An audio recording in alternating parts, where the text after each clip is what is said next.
Bonjour Félix. Bonjour Mario. En JE, ce soir, on s'intéresse à des garderies fantômes. Exactement. On sait que trouver une place en garderie quand on est parent, ça tient du miracle et on est prêt à faire beaucoup pour en avoir une.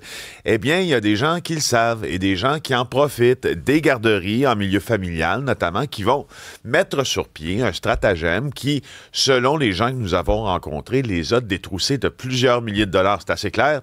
On te promet une place en garderie, mais on dit, écoute, paye-moi maintenant, garantis ta place dans 6 mois, des jours de garderie. Tu payes des journées de garde à l'avance. 50 à 60 $ par jour en disant, regarde, paye maintenant, comme ça ta place va être réservée. Tu n'auras plus à courir.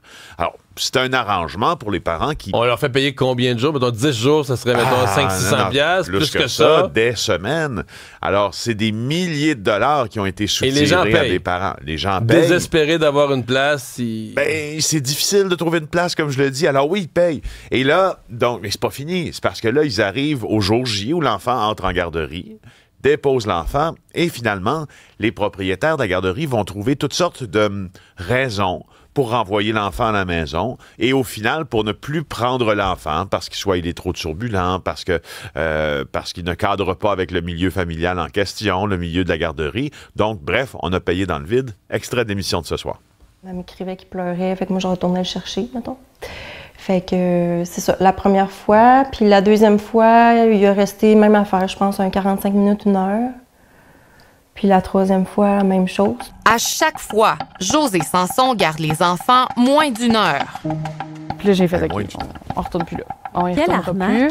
C'est terminé. Insatisfaite, Elénie Lepage et Caroline Perrault-Dufault mettent fin au contrat. Sarah Hamel, elle, n'a jamais pu envoyer sa fille à la garderie. Les sœurs Sanson ont constamment repoussé son entrée. Il y a tout le temps des excuses. Ils sont malades. Ou sinon, il n'y a tout simplement pas d'excuses. Ah, ça ne sera pas aujourd'hui, ça va être demain, ça va être demain, ça va être mardi. Fait que c'était vraiment, vraiment difficile. Tous ses parents ont demandé un remboursement sans succès. Il est allé 3 heures et ça a coûté 2000 $ de garderie. On a dépassé 1500 $ pour 0 minute de service. Elle l'a gardé 4 fois 45 minutes, 1 heure maximum. Puis on a payé 2000 $ pour ça, puis elle, c'est fait. Et c'est à se demander s'il y en avait une garderie. Bon. C'est beau, hein? Alors, tu te souviens que les Bougons recevaient des chèques de garde d'enfants, avaient une garderie, mais il y avait 0 enfant, là. Il y a un précédent, Félix. Un précédent cinématographique. Oui, au reportage de JA. Mais l'Office de la protection de la consommateur l'a dit clairement, hein? Les garderies n'ont pas le droit de te facturer des places à l'avance. Alors, tu sais, les gens sont pas très au courant de leurs droits quand il s'agit des garderies, puis les garderies en milieu familial sont très peu encadrées. Alors, ben oui, tout ça à 19h30 ce soir à JE. À suivre certainement un fuyard du projet Alliance qu'on a retrouvé. Je t'en parle parce que je vais te parler de d'autres fuyards après. En cavale depuis 4 mois, Pierre Philogène, 39 ans, a été arrêté à Vancouver, en fait à Surrey, là, près de Vancouver, en Colombie-Britannique. Rappelle-nous donc le projet Alliance. Le projet Alliance, c'est suite aux révélations de Frédéric Silva. C'est la grande rafle qui a déstabilisé la mafia italienne. On a arrêté Leonardo Rizzuto, Stefano Sollecito, les 2 co-chefs de la mafia.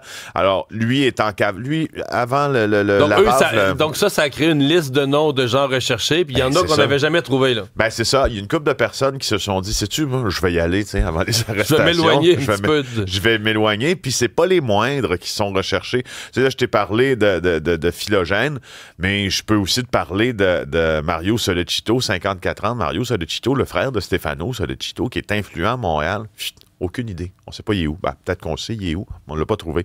Gian Pietro Tiberio aussi, Jean-Ismaël Zéphir, ça, ce sont des gens qui sont en fuite, ou comme le monde criminel le dit, sur la Ronne. Alors, on sait pas ils sont où. On sait ce qui fuit. Mais là, on en a pincé un à Vancouver. On en a pincé un à Vancouver, voilà. OK. Et ce soir, c'est le début de la 2e saison du Parloir. Mais non, mais c'est toute une saison, là. C'est la 2e sur Témoin, puis en plus, il y a un grand débrouillage, mais il y a beaucoup de nouveautés, là. Il y a Annie Soleil-Proto, Catherine Lamontagne, Simon Coutu, Claude Poirier. Ouais, des émissions d'1 demi-heure cette année. Alors, on a enregistré 20 émissions d'1 demi-heure. Alors, c'est un format qui est plus rapide, plus des gens autour de la table. Claude Poirier, Simon Coutu, le documentariste qui pointe toujours dans la bonne direction. On est tellement content de l'avoir avec nous. Annie Soleil remplace Victoria Charlton en animation, je la seconde. Et puis... Mais vous avez tout un invité pour le premier épisode, là. Je me rappelle plus. Il est masqué. Ah oui, c'est vrai. Oui.